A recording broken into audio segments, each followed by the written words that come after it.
Paro Vegetable Market is a great opportunity to explore local culinary culture. It is vibrant, clean, well organized, and authentic Bhutanese food hub.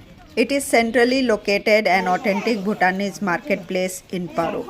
Freshly produced organic vegetables and local delicacies like yak cheese and putka honey is available over here. This is Chugo, which we purchased for 15 rupees for 4 pieces. Chugo is a hard yak cheese. We were trying to find yak butter, but we could not. Mostly Amul butter was available over here. There was also dried red chilies and a lot of spices. A wide variety of locally produced rice and roasted rice were available over here. So many varieties, similar to what is available in India as well, but different. Look at these mushrooms. They are so fresh and white in color. They are looking so lovely.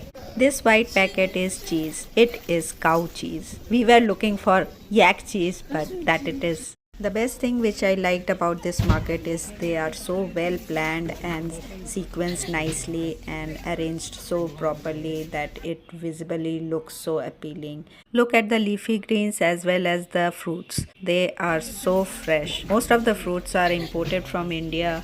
The size of the shops are also quite big enough. Many handmade products are also available. This is dried fish. These are usually imported from Gujarat, India, and it smells awful. Most of the fishes I do not recognize even, since we are used to having fresh fish. This is betel nut. It is basically used for pan. There are a lot of pan shops in Bhutan. This was my beautiful experience exploring Paro market.